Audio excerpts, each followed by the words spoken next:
Sir muna well firstly, kamusta po kayo? Kamusta po I understand you are supposed to meet with the president. Tama ba? Meron ba kayong ganong schedule, sir? Are you scheduled to meet with Well, the yeah, no, report to him? yes, of course. Yeah, of course, I'm supposed to meet with the president. That's the reason why I'm here in Manila now, Hmm. precisely to have a uh, in-person meeting with the president. Oh, what's the of course, syempre confidential yung iba doon, no? Pero ano ba yung agenda, Well, sir? basically, no, it's a lot of things that I need to report to the president personally, especially all of these relationships that we're developing in the United States, and a lot of things, economic, the security, defense, and other matters that I think would be important for the president to be aware of. So that's essentially it's like a report that I would like to make to the president when I see him. Oh.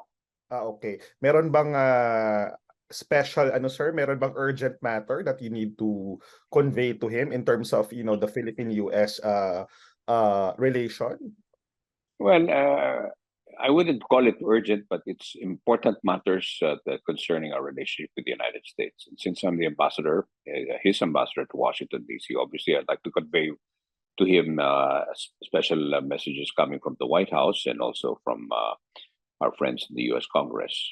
Let me ask you lang about kasi yesterday the media interviewed the Chinese ambassador to Manila, Ambassador Mhm. Wang Xilian, and he accused the United States and other countries of instigating conflicts in the South China Sea following the Ayungin Shoal incident. He stated, and I quote, he said the United States and some other forces wish nothing but chaos in the South China Sea and continuously provoke trouble in this area. As the Philippines a top diplomat in the US, how do you respond to this claim, sir? Well, it's very simple. The question is, who is the one that is using water cannons and lasers with our Coast Guard and giving our fishermen a hard time? Now, which country is doing that? Everybody knows what the answer to that is now. So, as I said, on many occasions, we are not looking for trouble. It's trouble that is coming to our shores. These are our shores. Ayungin Shoal is part and parcel of the Philippine territory, and we have to protect it. That's as simple as that. Now, I don't know what the Chinese ambassador is talking about, that there are other forces. We have a mutual defense treaty with the United States. We have a visiting forces agreement. We have an EDCA agreement with the United States. It's been there long before any of these problems came about, especially the mutual defense treaty. So we are just simply using this treaty to be able to reinforce our defense strategy, which is all there is to it, really. No one is looking for trouble. The question is, who is doing the trouble? Right. Sir, Or who is making trouble? Better. That's a better thing to say. Who is the one? sir, let me ask you about yung recent engagement, no, historic engagement na nangyari sa Camp David, no. What specific measures or provisions would benefit the Philippines from the recently concluded trilateral summit between the US, Japan, and South Korea, all of whom, as we know, are allied countries of the Philippines, particularly, sir, in relation to promoting peace and stability in the South China Sea and upholding the 2016 arbitral ruling? Well, the statement tells it all. This is the first time that, especially the Republic of Korea, South Korea, actually issued a joint statement with Japan and the United States. Number one, of course, they support us in our effort to make sure that our territorial waters, our sovereign rights are protected, and they support us completely on that one. And we have so many other countries, JP, that are supporting us. You know, no one country really in his right mind would go against what is clearly a sovereign right of a country like the Philippines. And this is an opportunity that doesn't come all the time. In other words, the support that we have is almost 100% coming from many nations all over the world.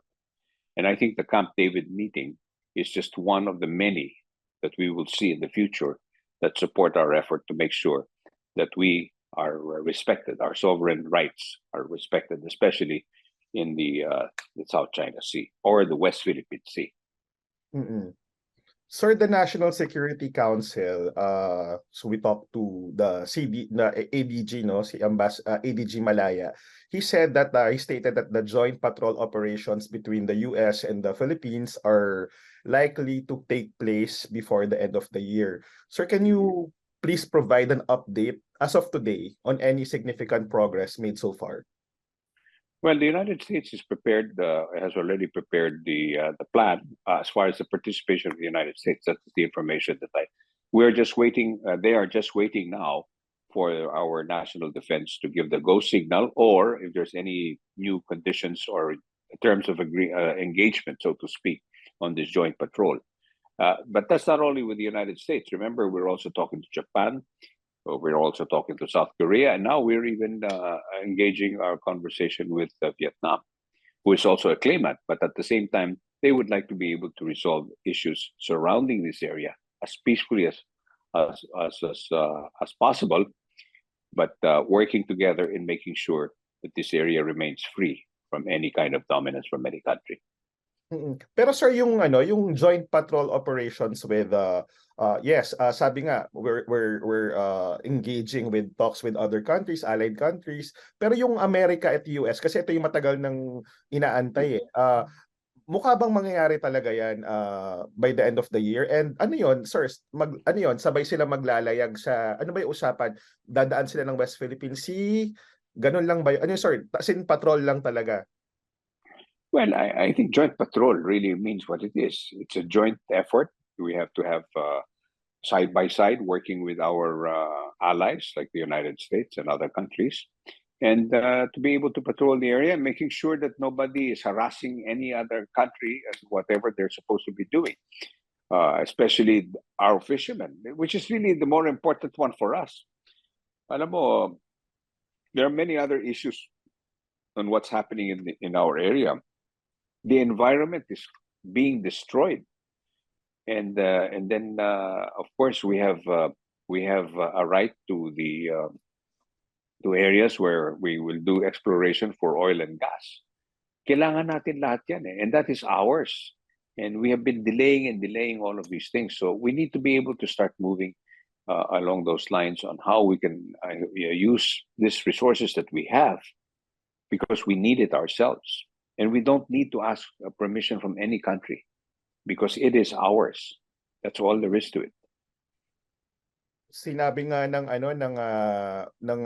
NTF, ng Task Force on West Philippine Sea, and ng Bureau of Fisheries and Aquatic Resources recently last week na ang gusto raw mangyari ng gobyerno ng Pilipinas is to create a gas field in the West Philippine Sea, no? So do you think it will syempre aalmahan yan ng China, and very vocal naman sila about that, no? But what can you say about that? You see that really happening?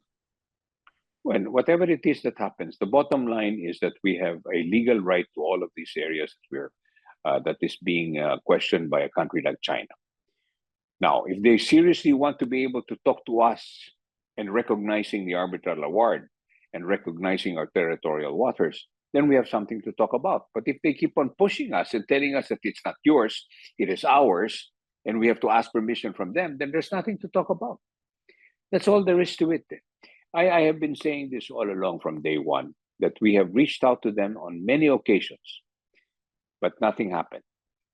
Now it's time for us to really make a move. And the move is very simple. We have to start moving in the direction that many of our people are waiting for. The support of our countrymen all over the world. I'm not talking only here. Filipinos all over the world are very supportive of our relationship with the United States, and that we should move in the direction that to protect our territorial rights and our sovereign dignity. Yung sir, yung pagpapatuloy ng usapan sa ASEC level ng Code of Conduct is happening now in Manila. So they're talking, it's been I think it's the 40th, no? And almost 20 years na in discussion on that, no? The Chinese ambassador told in a speech yesterday that China wants believes in the COC, and that they commit to They will commit daw to accelerate the talks, no, to have a productive COC. Una, sir, ano ba ang tingin niyo sa sinasabing accelerate? You think kaya talagang mangyari 'yon? And ano bang posisyon ng Amerika pagdating diyan sa sa COC na usapan? Ano bang nababanggit nila sa inyo, Ambassador? Well, number one, there's a saying, or it's a simple, what do you call this? Is a simple quote: "Action speaks louder than words." So we need to have action to be taken by China if they really want to speed up the code of conduct. Number two, the code of conduct must have no single country that will be excluded or included. It should be all-encompassing. And this is a code of conduct with the ASEAN countries and countries that will respect the freedom of navigation. If a country does not respect that, then they should not be included in this code of conduct. It's as simple as that. Again, it's really a matter of now seeing what you are saying. Action speaks louder than words. We have been waiting for this. Like I said, it's been almost 20 years. We cannot keep on going around in circles all the time. So if the Chinese ambassador has said that, we're very happy that he say that, and that it is they mean what they say. That's what's important right now. We need to have action instead of just simply mere words. Right. Speaking of the Chinese ambassador, he also claimed yesterday that there had been no problem with the delivery of humanitarian supplies to BRP Sierra Madre, no, sa Ayungin Shoal, no, until the Philippine side daw brought in large scale building materials. Firstly, the Philippine government has neither confirmed nor denied bringing in construction materials.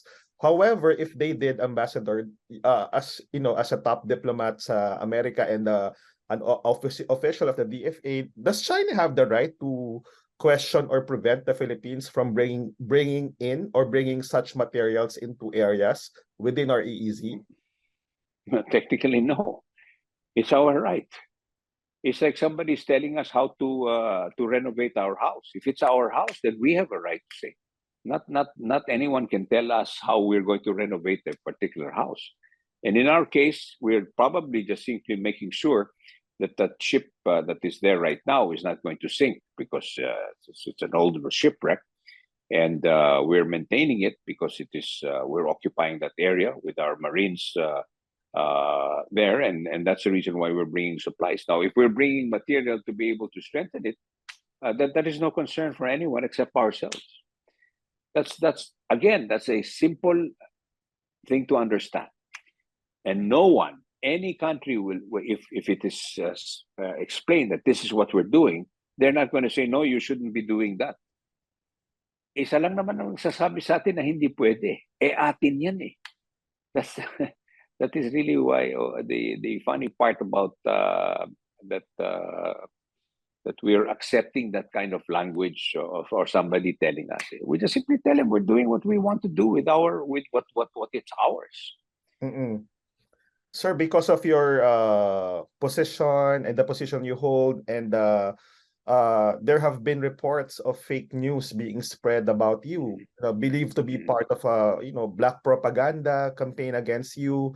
Could you pasensya na sir, hindi kasi namin iniintindi yung mga fake news pero could you please provide specific examples of this incidents, and how is the Philippine Embassy and the DFA addressing these attacks?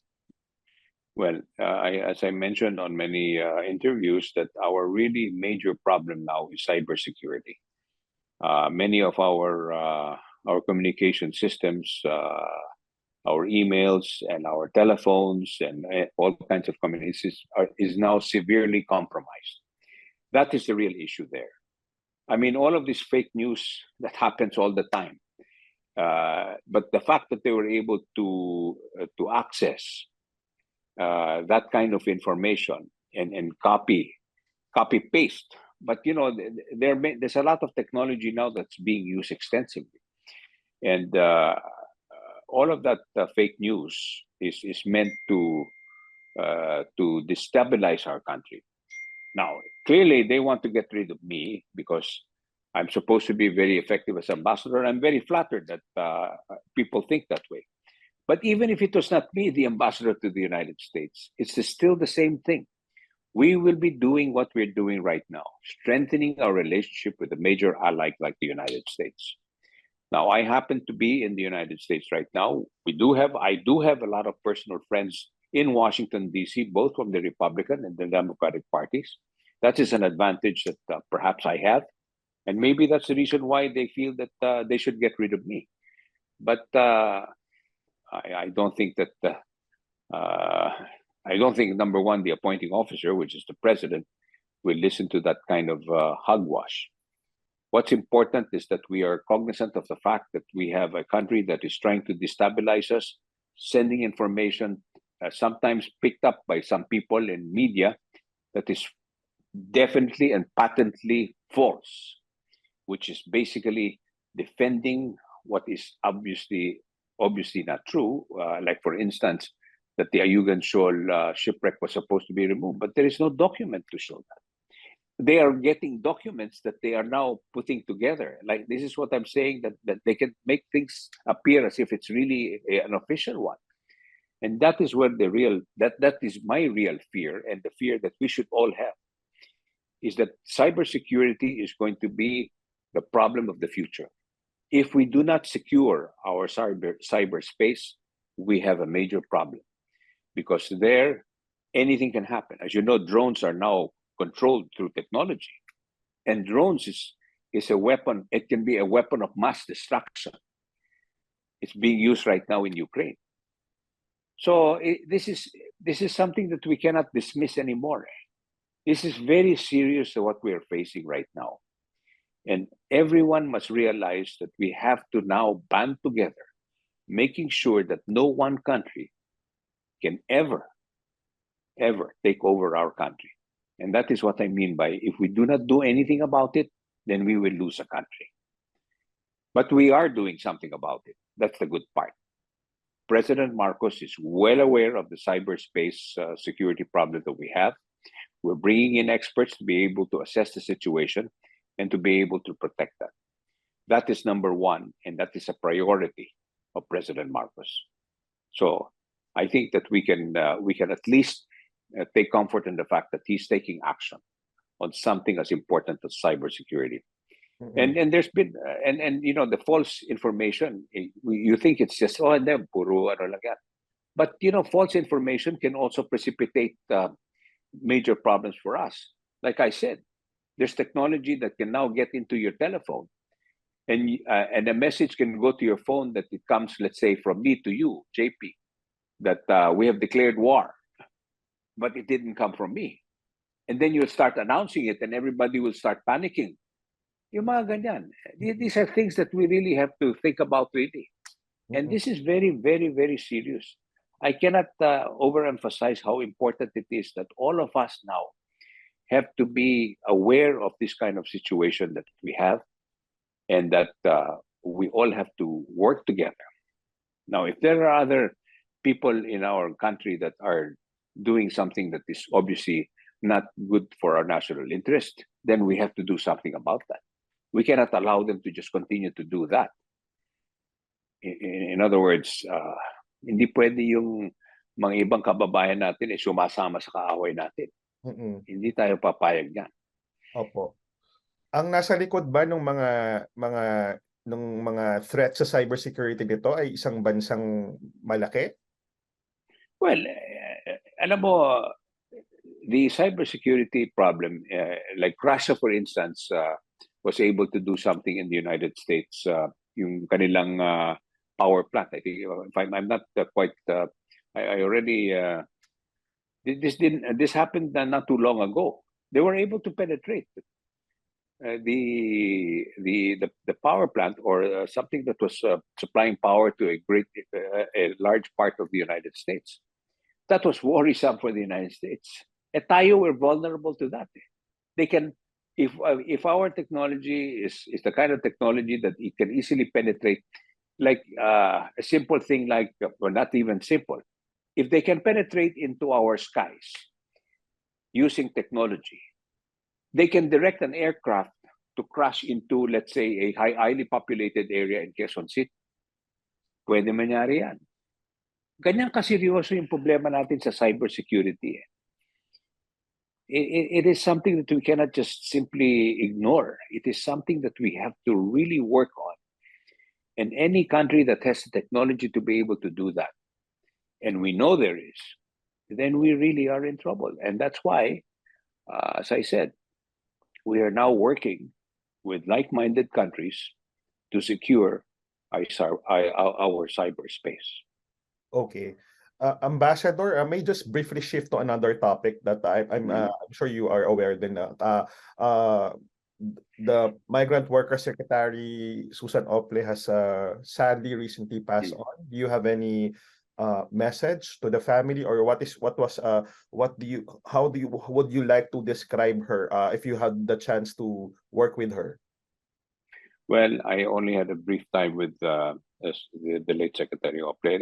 I'm very sad to hear that, because I know that she's such a fine lady. I know she cares about our workers. You know that the father of overseas workers is her father, and I knew Secretary Blas Ople quite well.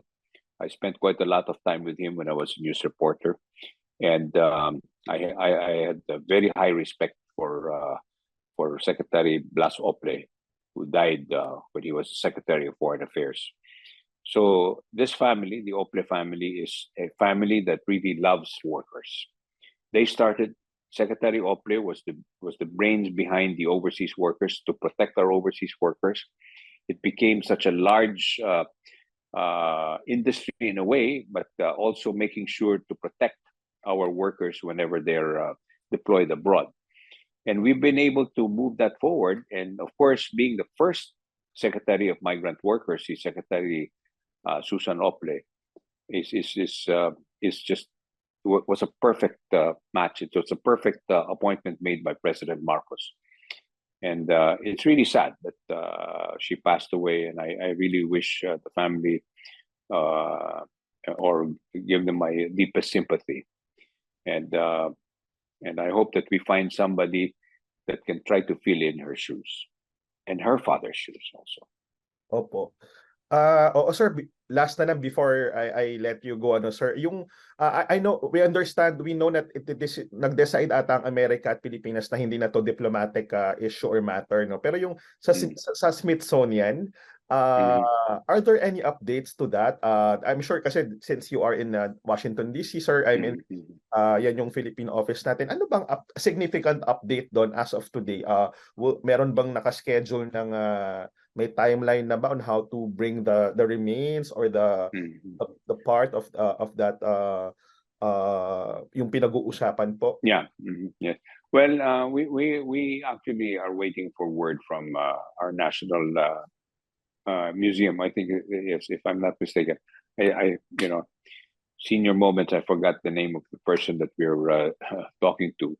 But we're going to find a way to be able to bring back those remains, because if they're Filipinos, they're obviously we should bury them here, and we'll find a way to be able to do that.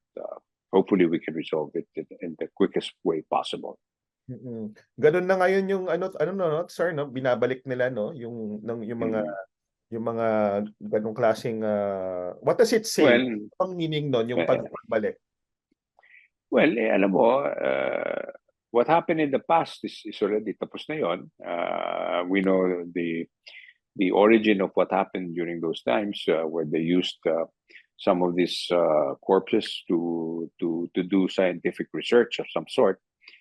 But now, I think we all want to find a way to be able to peacefully bury these remains of many of our citizens, or Filipino Americans, perhaps, and that they will rest in peace.